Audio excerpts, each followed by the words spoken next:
ತುಂಬಾ ಇಂಪಾರ್ಟೆಂಟ್ ಆಗಿರ್ತಕ್ಕಂತಹ ಒಂದು ಶಾಸ್ತ್ರ. ಮೊದಲಿಗೆ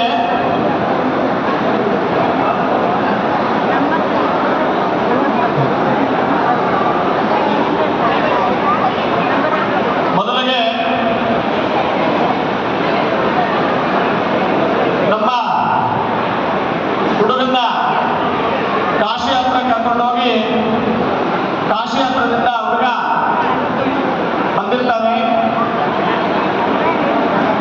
ಬೇರೆ ಮುಹೂರ್ತಕ್ಕೆ ಬಂದು ಮುಹೂರ್ತ ಮಂಟಪದಲ್ಲಿ ಬಂದು ಹುಡುಗ ನಿಂತ್ಕೊಂಡಿರ್ತಾನೆ. ಹುಡುಗಿನ ಕರ್ಕೊಂಡು ಹೋಗ್ತೀವಿ, ಎದುರುಗಡೆ ನಿಲ್ಲಿಸ್ಬಿಟ್ಟು ತೆರೆ ಅಡ್ಡ ಇಟ್ಟಿರ್ತೀವಿ.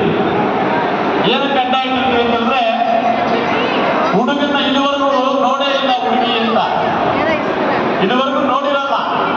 ಅದಕ್ಕೋಸ್ಕರವಾಗಿ ಮೊಟ್ಟ ಮೊದಲನೇದಾಗಿ ತೆರೆ ಇಟ್ಟುಬಿಟ್ಟು ಜೀರಿಗೆ ಒಂದು ಹಿಂದಿನ ಕಾಲದಲ್ಲಿ ಏನ್ ಮಾಡ್ತಾ ಇದ್ರು ಅಂದ್ರೆ ಹುಡುಗಿಯನ್ನ ಒಂದು ತೋರಿಸ್ದಾಗಿ ಅವ್ರ ತಂದೆ ತಾಯಿ ಇವ್ರ ತಂದೆ ನೋಡ್ಕೊಂಡು ಬಂದು, ಓ ನಮ್ಮ ಮನೆಗೆ ಒಳ್ಳೆ ಲಕ್ಷ್ಮಿ ಅಂತ ಗಂಡನ ಕಡೆಯವರು, ಓ ನಮ್ಮ ಮನೆಗೆ ಒಳ್ಳೆ ರಾಮಚಂದ್ರ ಸ್ವಾಮಿ ಅಂತ ಹೆಣ್ಣಿನ ಕಡೆಯವರು ಯೋಚನೆ ಮಾಡಿಕೊಂಡು ಈ ಶಾಸ್ತ್ರಗಳೆಲ್ಲ ಮಾಡ್ಕೊಂಡು ಬರ್ತಾ ಇದ್ದಾರೆ.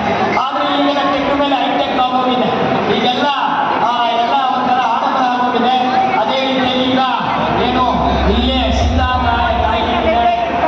ಈಗ ಈ ಒಂದು ಜೀರಿಗೆ ಬೆಲ್ಲ ಶಾಸ್ತ್ರ ಆ ಒಂದು ತಲೆ ಮೇಲೆ ಹೀಗಿಟ್ಕೊಂಡು ಲಕ್ಷ್ಮಿ ಶ್ರೀರಾಮಚಂದ್ರನ ನೋಡ್ತಾರೆ, ರಾಮ ಶ್ರೀ ಲಕ್ಷ್ಮಿಯನ್ನು ನೋಡ್ತಾರೆ. ಇದು ಮೊದಲನೇ ನೋಟ ಅಂತ.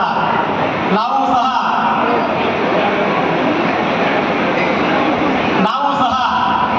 ಸೀತಾಮಾತಾ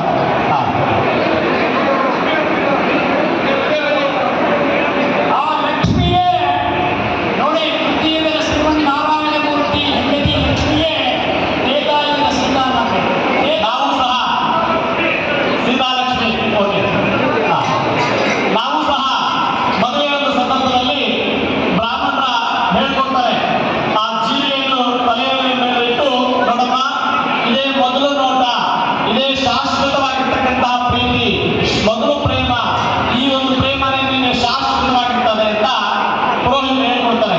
ಆಗ್ಲೇ ಆ ಒಂದು ಹುಡುಗನ ನೋಡೋದು, ಇದುವರೆಗೂ ನೋಡಿರೋದೇ ಇಲ್ಲ, ಯಾವತ್ತೂ ನೋಡಿರಲ್ಲ, ಯಾರೂ ನೋಡಿರಲ್ಲ, ಇದೇ ಫಸ್ಟ್ ಟೈಮ್ ನೋಡ್ತಾ ಇರೋದು. ಹಾಗಾಗಿ ಈ ಒಂದು